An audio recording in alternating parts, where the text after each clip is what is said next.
Welcome to Resting Places, Learning Spaces, the podcast where we explore cemeteries, memorial spaces, and more, and the lessons they hold for history, memory, and education. I'm Dr. Hilary Van Dyke, and today we journey to Ghana's Cape Coast Castle, a site that embodies the harrowing legacy of the transatlantic slave trade. Once a hub for the forced departure of countless Africans, Cape Coast Castle now stands as a UNESCO World Heritage Site and offers profound insights into human resilience and the importance of remembrance. Through this exploration, we'll uncover the site's historical significance and discuss how educators can integrate its lessons into their classrooms to foster a deeper understanding of our shared past. Cape Coast was a trading post on the West African coast in the modern nation of Ghana. It stands only a few miles from another slave coast built by the Portuguese at Elmina in the late 15th century, which was part of the draw for it being placed there. The other part of the draw for where it was placed was that it's along a sheltered beach. It was originally built by Sweden in the 1650s. At that time, it was named Carlsberg after King Charles X of Sweden. In its time, Cape Coast Castle has shifted into Danish, Dutch, and then English possession in 1665. A British fleet conquered the fort and by 1700 had upgraded it into a castle. The British renamed it Cape Coast Castle, which gets its name from the Portuguese Cabo Corso, meaning short cape, which was the name of the local settlement near there. In the castle's early decades, trade revolved around gold, wood, and textiles before English merchants began to seek captive Africans in large numbers. Essentially, captive Africans were another commodity being sold there. Until 1877, the castle served as the seat of the British administration in the then Gold Coast, aka Ghana. Relationships between European men and African women led to a significant biracial population around Cape Coast. These biracial people served in the military, learned skilled trades, and provided a bridge between European and African cultures. The English retained control of the castle into the late 19th century. The guess is that between 10 and 40 million enslaved Africans were shipped to the world. After 1807, trade mostly focused on precious metals, ivory, corn, and pepper. In the 18th century, the castle's role became the center of European education in Ghana. When Cape Coast Castle's commerce became mainly about supplying slave labor, the fort added dungeons so that they could house the captured enslaved people, which led to the castle's merchants being able to outfit ships quicker and increase their profit margins. After Britain abolished the slave trade in 1807, the castle became an educational and administrative center. And actually, there's that idea that after the British abolished slavery, then that trade stopped in Cape Coast. But when we were there, we learned that that wasn't quite the truth. And in fact, they eventually had to seal off the passage to stop the British from continuing to trade in enslaved Africans. But now Cape Coast serves as a historical museum, and it has an arts and crafts gift shop, and it's the regional headquarters of Ghana Museums and Monuments Board.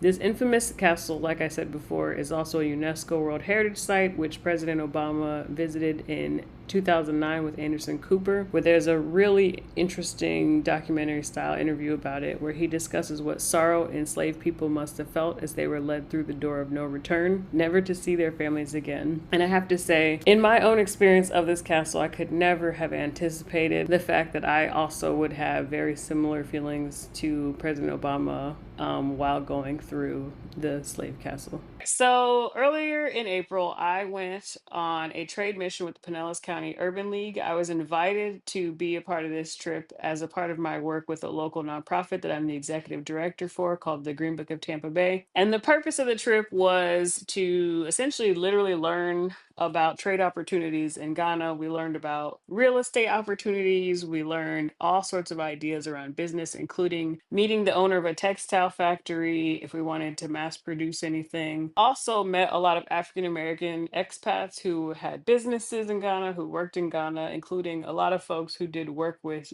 young people in Ghana. And so really it was just showing you this way you can expand your business opportunities or even just change things about how you live to also maybe do some of that business or living in Ghana. So that's how I ended up there. And on this particular day that we went to the Cape Coast slave dungeons, because every single thing we did wasn't just business, we also did some tourism, particularly around learning history. And so on this particular day, one of the people that was there, someone I actually know from when I worked for the school district. So when I was thinking about kind of recapping this conversation for the podcast, she seemed like the perfect fit to have this conversation with. So, first of all, thank you for joining me. What is your name and what do you do? I am Robin Mobley, and I am an educator with 28 years this year in Wow. education and school system. Primarily, my time has been with secondary grades, middle and high school. And this year, I expanded into the elementary territory. So, as of now, I have experience with kindergarten through 22 years of age in public schools. Nice. Nice. So, how did you end up on this trip to Ghana? The first of the year, in a conversation with my 30-year-old daughter, we were talking about the one thing we wanted to accomplish or engage in this year. And mine was I want to go to Africa. And that was January. Had not made any plans and been intentional about it. But around February, a cousin of mine who's gone multiple times had celebrated and been in February. And when she came back, I said, don't go one more time without taking me. And well, I'm going in April. I said, well, me too. And that's I ended in Ghana 2 months later after that conversation. Wow, that's awesome. So that was your first time in Africa. It was. Exciting. That was my third time. Before that, I had been to Kenya in 2021 and Egypt in 2022. This year, I'm also going to Morocco, but the Ghana thing was not originally part of my 2025 plans. But of course, like you said, once you know it's happening, you're like, okay, yep, nope, I'm coming. Don't leave me behind. And it was one Okay. humble and experience, and I've said it was one of the best weeks of my life so far. Yes, I totally agree. One of my friends asked, she was like, "Well, do you feel like you've changed?" And I was like, "Actually, yeah."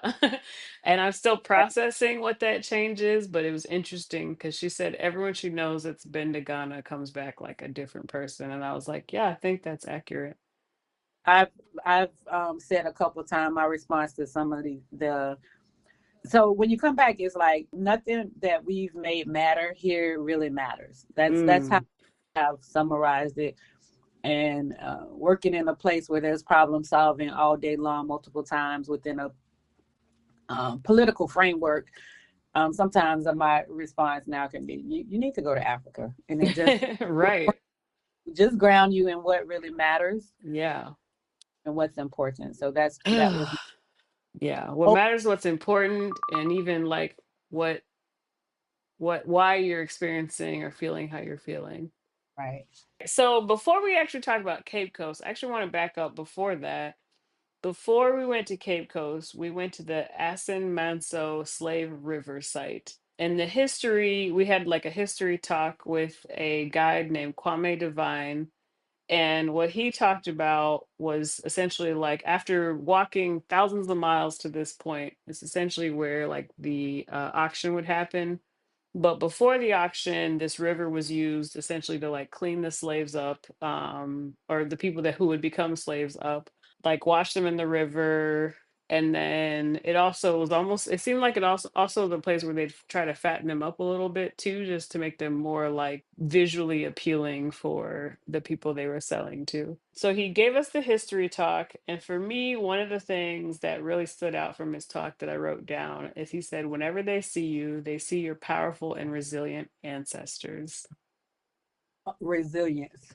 Yeah. That's man. So that experience, right? Remember, Hillary, they asked us to take our shoes off, right? Yep. And We take walk. our shoes off and yeah, walk down to the river.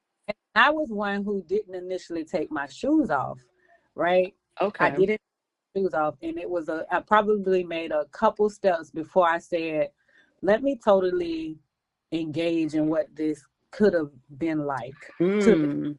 possible, right?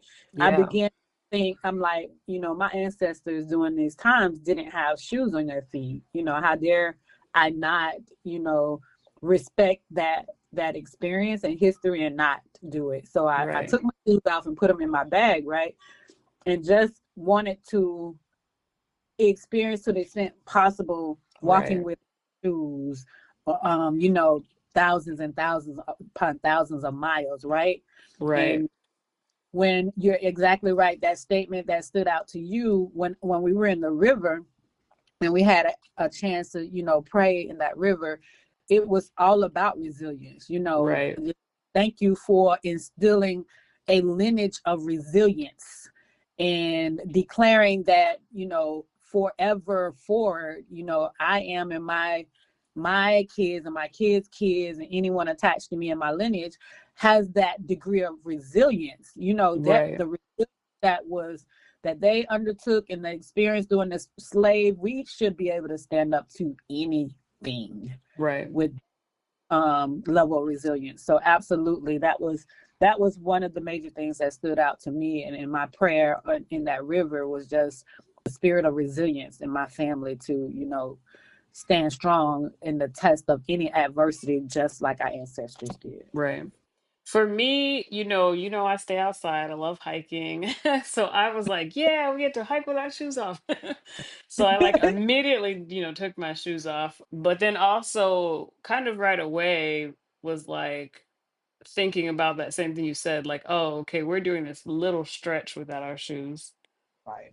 And they're doing this little stretch after they've already walked for like days to get here. And so so essentially we took our shoes off and then walked maybe a tenth of a mile down to the river. And when we were at the river, there was two arches, one to the left that said the last bath and one to the right that said the first bath. Off to the left essentially was where they would walk people down, scrub them with this like with I think he said it was a tree leaf, right? So whatever it was something that was hard that actually left like scabs on them. And then we didn't go there to the left. We went to the arch on the right that said the first bath. And there was some stairs which we walked down. They encouraged us to walk into the river as far as we needed to and just like try to commune with our ancestors. And for us it was called the first bath because essentially it's like our welcoming us back to the part of the continent we most likely had our ancestors taken from, engaged in this first bath. And then that I think serves as the welcome back home, including on the other side of the arch, it says welcome back as well. So it very much was this super powerful experience where we were like really for real. I think on what I would call sacred ground, because he did say as well, the people who were not purchased were just killed and buried somewhere on that land. So there's likely just like lots of spirits and bodies all over the place there. And to be there and to stand on that soil and touch Right. that water was to confront history in a way that, when we talk about education and the power of experiences Right.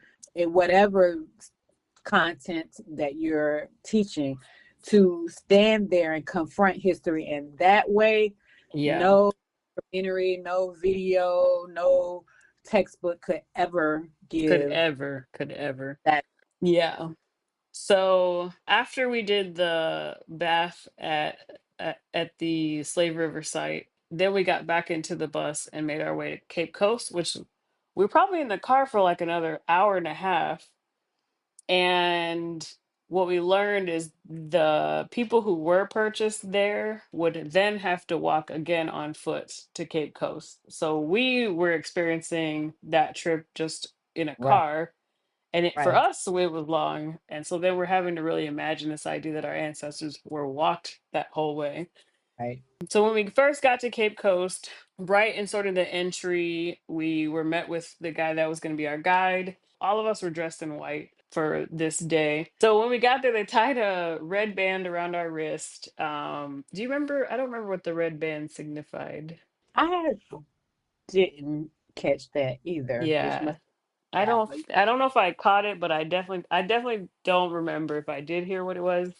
But they put it all on us, and it obviously was significant because later they would switch what color band we had on. And then from that sort of entry point, there were these drummers dressed in like traditional African garments, who we basically followed behind them while they drummed and walked us into the place where the male enslaved people were held in the tunnels. So the first part of the tour, we were walking to see like the depth of that tunnel. In the tunnel, there was like some light, like these little tiny windows up above, and it was really just like one per chamber. And then Right. down the middle of the whole chamber was like a drain sort of thing. And so one of the things we learned about is when it would rain, that those would sort of serve as a drain to wash away all of the human like waste that was in there. Yeah, correct. And the other, I can't remember the number he said, but it was like almost 1,000 or so people would be just squished Now, in there. I heard of Just, that. you heard 1,000? I did. Yeah, it was 1,000 was a part of the number. Whatever the number was, I couldn't even wrap my head around. Right. I could not wrap my head around 1,000 people fitting in that space. As I was thinking, when we were driving from the river to Cape Coast, which was a while, right? I Yeah, was thinking that experience for a while. I'm sitting, I'm just looking at the window. I'm like, no food, right. no shoes, no mercy, just shackled souls making their way to a dark, unknown fate. Standing in that space and being in there and just experiencing and living that, retracing their steps, it broke my heart open. And you're Yeah, right. Once we got in that tunnel, that dungeon, and they said the thousands were crammed in there, men, women, children together, pitch darkness. I was thinking piled on top of each other, yeah, how I was envisioning. The words can't fully capture that, but that silence yeah, inside that tunnel, those walls still speak loudly when you're in yes, that yeah, your guy is explaining and teaching you that history. While we were in there silent and it was just him, the walls were still speaking. And that's yeah, that experience when you're standing in there and right. you're reliving that. The air still held the air of pain in Yeah. my life, right? I definitely agree. The one thing I did want to make a note of is the women and men were separated because the tunnel we were Right. in first was the male tunnel, and the second one was the women. They actually had two tunnels for the women. But the other note is so there's 1,000 people. There's nowhere for them to use the restroom other than like on themselves on the ground. And you remember when this part, I think of all the things, messed me up and still has messed me up. When he showed, if you looked at down the drainage ditch, you could see the original brick floor that the Oh, place was made of. yeah. And so he was like, why is it that the floor isn't these bricks anymore? And so he said that team of scientists was trying to figure out what it was that was over the bricks because it was basically like it looked like mud caked down the thing, and it was essentially just like fossilized human waste. And he said Yep. they found feces, urine, tears, sweat, skin, like vomit, all this stuff like that was just like human waste fossilized over the years into a different covering on the floor. That that messed me up because we're standing on it. We were standing on Mm-hmm. that Mm-hmm. ground. So even what you said where you could still feel it, I feel like that even though the walls didn't look like that, the walls were still holding that, you know? Much a pain and as much solemn it gave us during that time when we were there, it is still a sense of pride by our ancestors and our Africans that are still there, and it personifies still strength there, and even Yeah. in the most painful way as we were experiencing and reliving that, it still was a surge of strength also that Mm, was cap- captured right. in it, during that time. So again, bringing that whole thing about the resilience, Yeah. uh, that was a part of the DNA at that time. Yeah. The other thing in that when we were in the mail tunnels that he talked about too was how above one of the rooms we were in, like right above it was a church, and how he was just really just disgusted, I guess is probably the right word for the idea that you would have right above this human suffering church services going on in the chapel above. And then after we were in the mail tunnels, we walked across the courtyard. And mind you, when we're outside and even when we were inside, you can hear the sea, you can hear the water hitting the rocks the whole time. So it's like this backdrop of the sea. So then we went into the women's tunnels. And this was the moment I spent the whole day trying to like keep it together, but the Mhm. service we did in the women's tunnels, I lost it. Like the tears, the waterworks came at that point. You remember Um he shared about the ones who would become pregnant doing Yeah, yeah. it, they basically tossed them off into the Well, river. and he was saying that it was almost like a blessing to be pregnant because you either way you got removed from the tunnel so you could have the kid. And then depending on whether or not the man who impregnated you wanted to keep you, depended on the fate of the woman, if she got to continue living or got thrown. And then the fact that I don't know, I was shocked that the kids got to keep living on because I just knew the story was going to end that they put the kids in the tunnel too to be sold. You know what I mean? So I was like Right. shocked that that's not what happened. They actually like got adopted and taken care of. So to me, part of the excuse people use with slavery is like, oh, in that time they didn't think that they were human. But it's like, okay, but you're doing things that lead to children with them, so you must know they're human. And then you're keeping the child, which means you know that they're human. But Absolutely. anyway, just crazy. So when we were in the women's tunnels, the guide had all of us light a candle. Like we stood in a circle and we would light a candle, and then you used your candle to light your neighbor's candle. And then he asked us to walk to the wall and I think we held the candle in our left and put our right hand on the wall. I think that's what it was. He was intentional about one hand to hold the candle, one hand to hold the wall, and just asked us to spend some time like communing with our ancestors, thanking them. He told us to also like ask for something, put something out into the world. And that was the moment where I broke down.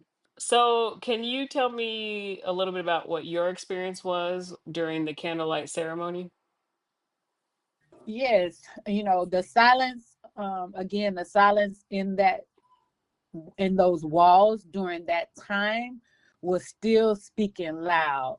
And Mm, so the air that held pain, and it still somehow there was still a spirit of strength there, right, right. a sacred presence that was not being forgotten during that time. And so during that candlelight experience, I stood on a solid foundation of hope, Mm, that strength that is still present in those walls, a solid stand on hope that what I was speaking to come to pass would actually happen. And yeah, for me personal, like specifically with the males in my family and young men, and wanting to have that same command of strength and resilience to be um, spread through them from my ancestors. So at that time, I was on high hope and high faith, standing in that space of strength that what I spoke would come to pass. And it was a mix of sorrowful emotions, but with hopeful and joyful emotions that what I was speaking and seeking would come to pass. yeah. Yeah, I definitely, like I said, I got really emotional during that part as well. I definitely agree that you really could feel, I don't know, you could feel it. Right. Um, and I also like, I don't, I don't know if I just decided to like talk to them or they were like visiting, but my grandmother, my godmother, and my great aunt also were there with me like during that part with the candlelight ceremony. And I think it might have just been that it was like those are all to me still fresh deaths, but Okay. they definitely were like with me, even if it was just that they were on my mind when I was in there. But I just was like, I hope that we're making you proud, me Yeah. and my family. But I just was like, ugh, like it was. And it Whew, just about learning history. It was definitely about the feeling yeah, that we yeah, engaged. And again, just an experience. I probably would have never, I won't say that. So let's say reading about this place, right? Or watching a documentary, reading, watching a documentary becomes a little more powerful than reading it, yeah. right? Then really being and learning that allowed you to really feel it Yeah. in person. Yeah, I agree because obviously in preparation for this episode, I knew I was going to do the episode about this before we left. I did the research in advance to learn more about the Cape. I watched a pretty big chunk of a sort of documentary that Anderson Cooper and Obama went in, I think, 2009. And I watched a lot of it and actually ended up stopping it because I don't like to have, I didn't want to like form my opinion on how I was going Right. to feel there based on what he Right. was feeling. So I did stop it once they started to like really get into it. But again, nothing that I read or watched could have prepared me for what actually ended up happening. I think I'm gonna go watch that documentary now. Yeah, yeah. See how it It's feels. yeah, I agree. I want to finish it. But I feel like I'll just be crying the whole time now that I've Do you been. remember? I remember when we went outside, right? Yeah. So that And was gonna say next okay, we went okay, through the door of no return, and so that's what that door was named, because essentially the people were walked out there, put on ships, and then, never to be seen again on the continent for the most part. And when we were outside, we had a priest. He was in red, and we were all in white.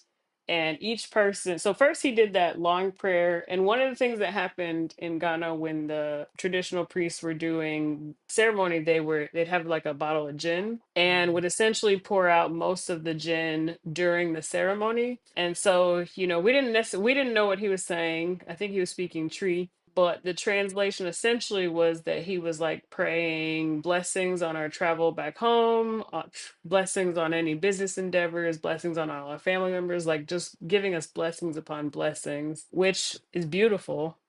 Obviously this person doesn't know us and still is giving us all this like beautiful blessing. right. I felt like okay. I felt like I'm back home. This is something Mm, definitely we would be saying and doing yeah. if like experience. And we had a group here that was from a different place and getting ready to take a travel back home.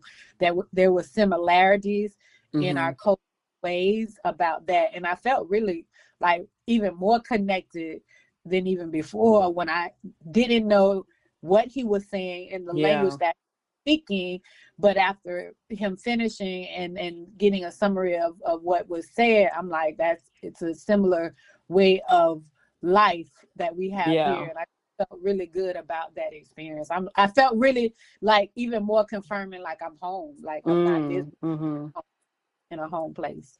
Yeah, well, the first time, I think by that point, that was our second or third time seeing that sort of a priest ceremony. And the first time we watched them like basically pour out a whole bottle of gin during it. We're like, what are you doing? What in our head, of course. But it really, Or that whole thing reminds me of the like pour one out for me, pour one out for my homies, where I, essentially you're pouring I out for yes, your ancestors, because it is a bit of a sacrifice to pour out that expensive a bottle of gin, but you're giving them something that you like. So it really is like a sacrifice. I had the aha when that was happening. I said, oh, so that's what pour That's out where of it comes from. for real. This is a real thing. Yeah. Yeah, so we went out to the priest, and then after he did the prayer in general, we each individually stepped to the priest. And this was the point where they took off the red band and put on the white band. He asked for what day of the year you were, or yeah, what day of the week you were born, because your name would be based off of that. So I'm a female child born on a Sunday, so the name that basically we were renamed in the spirit of what might be more likely of our name if we had stayed in West Africa. So I'm Akosie, which is a female child born on a Sunday. Do you remember what your And name was? I am Akusie as well. Oh, okay. So we're Sunday born ladies. Yeah. And then he put the two lines down our forehead on our left arm and on our right arm. And then on this side of the door of no return, the sign actually says door of return, because again, it's the symbol of welcoming us back onto the continent after so long after our ancestors were taken away. How did you feel like during your naming ceremony? I, it just further solidified that this is who I am. This is all a part of me. This is home. This is my name. I felt this is my name. Call me. That is my name. And I say it a little different. I say Akusia. Mhm. I need to learn how to say it correctly, but I felt proud. I felt proud about it. Yeah. That's my name is Akusia. I'll send you. I wrote it down phonetically so that I could remember how to say it. Okay. Akusie. Because yeah, same. When I look at it, I was like, yeah, I would say the same way you say it. If you just read it, it's spelled Akosua. Yeah, cool. And then walking back through the door of return, how did you feel? And at this point, we walked back through. We had the drummers again, so the drummers were like almost like parading us back to the start of the tour. It just connected me about to their experiences. Every piece of it was a resounding. How was it when my ancestors experienced this? Yeah. This is a real thing. Like this is a real thing. I'm just not walking behind this band. Like this is a real thing that really happened. Right. For me, it was more not solemn, but it was just still surreal, kind of Yeah. like this was their lived experience. I just all of it was lot. When they walked us back to the beginning, I actually like snuck off and ran back to the waterfront, Uh huh. just because I wanted to get a video showing, the water and then the whole castle. And that castle was basically created and founded in like a merchant village. And so when we were getting the priest naming ceremony and stuff, behind us was this whole big merchant operation still happening. Still very much a place where people are like selling and buying things. Obviously now humans are not part of that equation, but still you can still see that legacy of it being like a merchant town. I guess when it's all said and done, what do you think about the I don't know. I guess what would be your takeaway or your thought when you're thinking about this somehow being incorporated into a conversation when people are teaching slavery? The thought would be what an amazing opportunity it could be to somehow create if you could recreate that in some kind of way that could give to the extent possible the experience. We talk about experiences and going on field trips, right? And Yeah. so if the it's not realistic to take a group of kids to Africa, right? Right. But how to recreate that? How could you recreate something like that live so that you could experience that? That's kind of the highest where the highest of learning can take place, right? Right. Hear, listen, experience. So Right. what kind of facsimile could be created? Right. uh, I want to say you know not like a theme park or Walt Disney World, but in some type of structure like that, where it's recreated, Right. where it's the feel, because again, it was about the history, but it was more about the feel that we experienced Right. history. Yeah, I definitely agree. The history was there and we were learning it in both the Slave River site and the dungeons, but it was so secondary to that like deep connection that we were like getting with our ancestors that I didn't even realize I needed or was missing Right. until it was happening. Well, thank you so much for your time. I know you're over there with your grandbabies, so I appreciate you You are welcome. taking some time to talk to me. I feel honored, and I would have not taken this opportunity to have this conversation with you and reflect. It just gave me an opportunity to reflect even further on Yeah. this experience, which, my staff, they were very excited. I showed them pictures, one at a time. I was being called, how was it? How was it? So Yeah. I debriefed with them and shared my pictures and a little bit of the experience. And the best I can say is, it was humbling and life altering for me. And I'm a person of faith and staying grounded most all times, but this has even further grounded me in what should be mattering and what Mm. should be priorities or not. Right. It also gave me a sense of how can I help, right? Because Right. we talked a bit about that. How can I help? What can we do to support our family and our motherland? Yeah. 100% So agreed. thank you, thank you. All right, let's turn our attention to how teachers can integrate the history of Cape Coast Castle into curriculum to help educators explore themes of slavery, resilience, and the impacts of colonialism. I have Michelle Anderson with me again, and one of these days, I think you will accept your place as my low-key co-host. It's happening. Just accept it. It's an honor. So I think it would be hard to, just generally speaking, I think it'd be hard to even have any of these conversations and taking the chances of having these conversations in class. But I also think when you think about the idea of taking your class to Ghana, pretty slim to none, right? So you really have to think creatively about, if I am going to bring this into the class, what does it look like? So I think you really could focus on more like virtual tour options, such as VR options that I did see for going to Cape Coast, but then also like watching the CNN documentary episode where President Obama and Anderson Cooper went on the visit together, I think in 2009.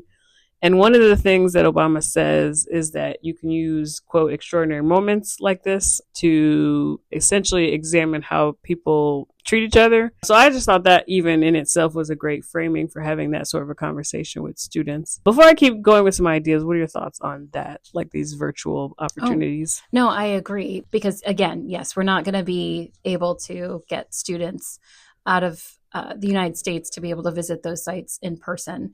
And because we do now have the wonders of the internet and the crowdsourcing of sites like Cities 360, which people who have traveled to locations take panoramic shots of where they are and then just share them, and we can all benefit from that.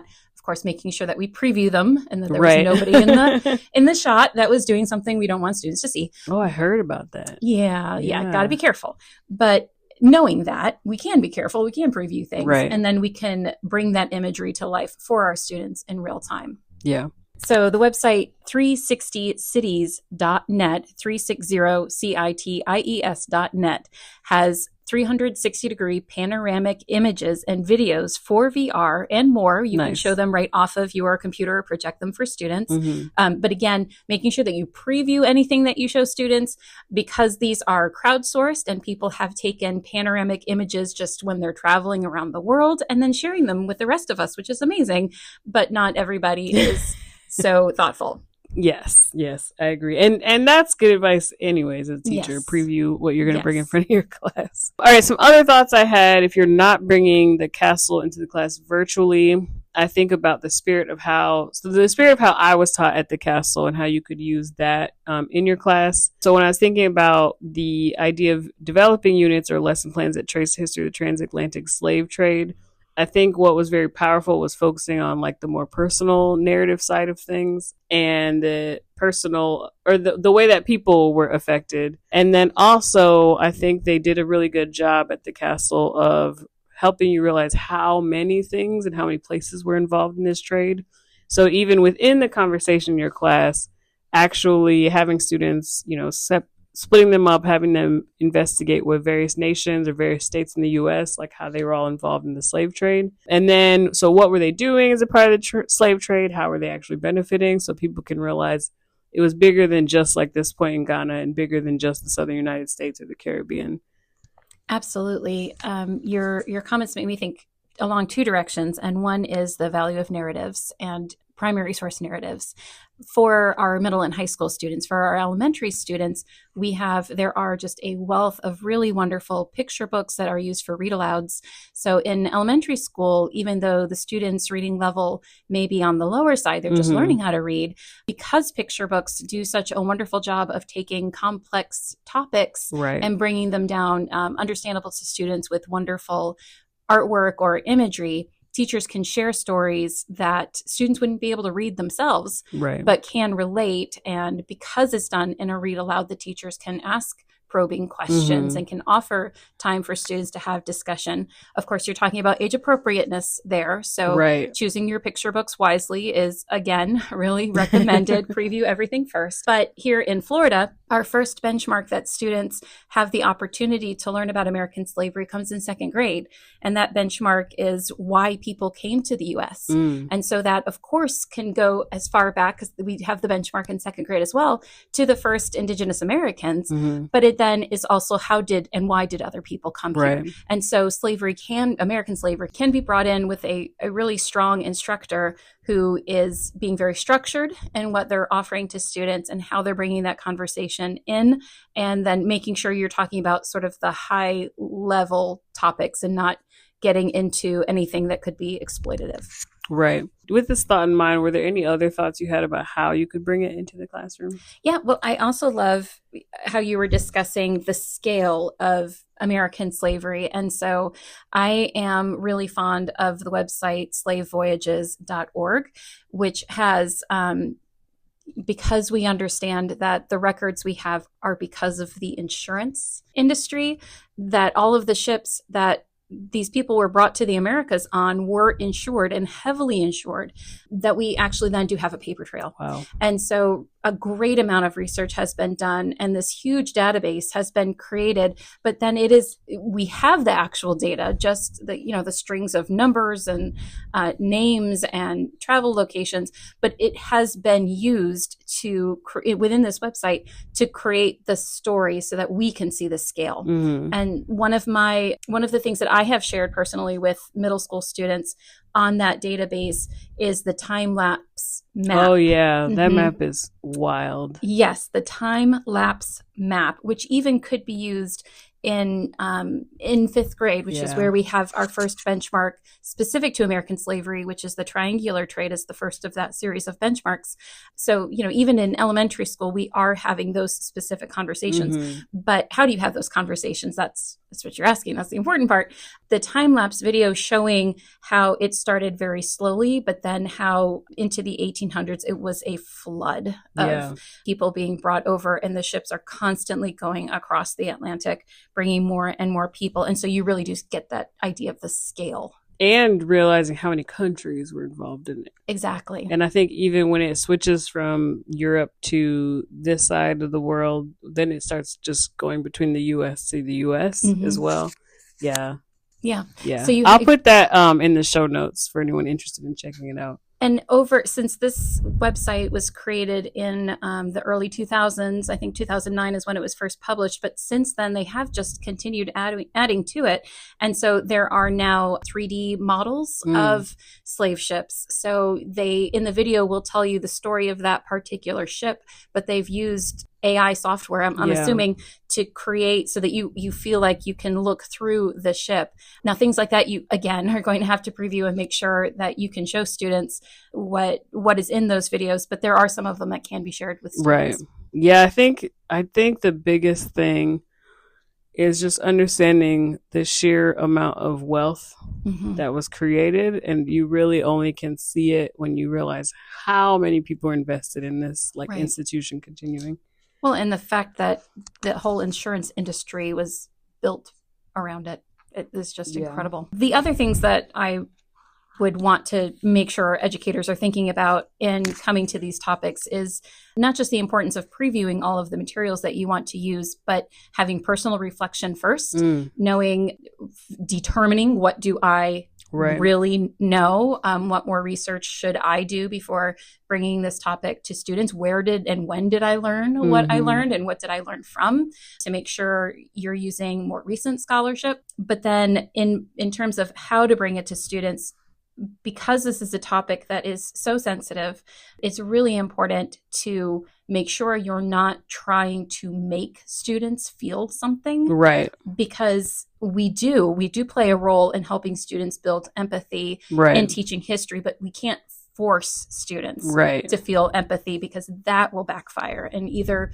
will make the history seem trivialized because students just don't have the maturity level to absorb that. Or if you have students that have experienced trauma, you risk the danger of harming them more by exposing them to too much too early. Can we just wholesale say no reenactments of any kind? No simulations. Like, no simulations, y'all. No reenactments. And I would actually say that even the people that lead tours in slavery tourism heard of some things in like Alabama that is just not appropriate for middle school children. Yeah. And a lot of any children, but really like that's traumatizing for a middle schooler. Absolutely. And I can also tell you from my own experience as being the white teacher in a classroom with Black students, that you want to also be thinking about who is in my classroom, and do not assume what they do know, what they don't know, how they feel about things. And so coming to teach these sensitive topics, you first have to have a classroom that is set up to have collaborative conversations where people feel safe to express themselves, but also feel safe to not share what they're thinking or feeling. So just all around being mindful of what it is, that knowing your benchmark. After you've identified your benchmark, you have to really be thinking about what task, what activities you want the students to be engaging with. Does that really meet the benchmark? And is it allowing students to have conversations without exploiting their emotions? Snaps for that.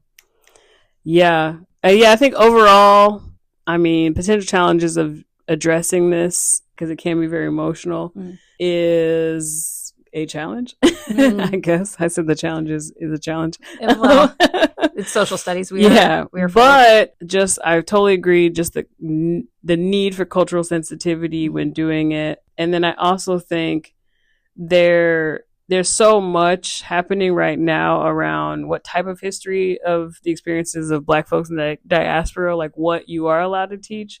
So I agree with you as well, making sure you actually look at your benchmarks so that you're in line with what you are allowed to be teaching. And I think there's a lot of people who think you can't teach about slavery, but that just, there's no, from what I've seen, at least in Florida, the standards allow you to teach absolutely all it is part of our history, the Black experience in the U.S., including talking about enslavement, civil rights, etc. So that belief you can't teach it isn't like supported by the actual benchmarks in front of us. And at some point, maybe the African American history standards that were written might also be embedded to even add more. Yes, so that is what we're currently looking at, is what course will they be embedded in. But I think overall, even without those standards, there's a pretty good amount in the Florida standards, it's not just slavery. Like, correct. Like, it's a lot that they cover. Yes. So that would be the big thing I say, is like, actually look at your standards, teach the standards, but then also acknowledge with some of these standards, there's a lot of cultural sensitivity that as just humans, we should just abide by. Yeah. And being comfortable with or confident with potential questions that might come up while teaching in that unit. So being able to tell students that you don't know something that you don't know. A lot of times teachers feel like they, in the moment, cannot show students that there's not something that there's something that they do not know. But I think you also risk not teaching children that we are lifelong learners when you do that. But then also having in mind, if something difficult or challenging is said in the classroom, how will you respond to that? And having in mind that those conversations can come up and that you are capable and confident in dealing with them. Yeah, I agree. I definitely always would just say, I don't know. Let me look into it and I'll get back to you. Just write it down. And it might be a week later, but showing that you did actually go and look it up. Absolutely. This is history that we have to teach. And so not being afraid of the things that are out of your control.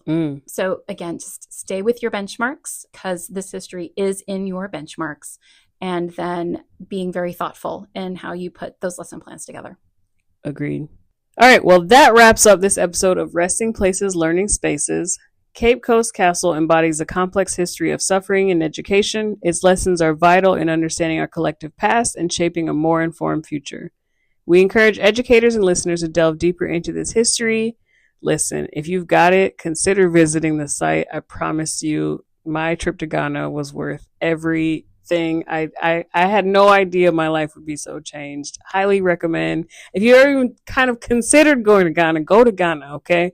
But if you do, make sure you go to Cape Coast Castle. And then also, we encourage educators and listeners, if that's not necessarily an option, to, of course, explore some of the virtual resources around it to bring the stories into not just your life, but also into educational spaces. If you enjoyed this episode, I'd love for you to share it with your fellow educators, travelers, or anyone interested in the intersection of history and place. You can also follow me on Instagram at Professor Van Dyke to continue the conversation or recommend a topic. Until next time, keep exploring, keep learning, and remember, every resting place has a story to tell.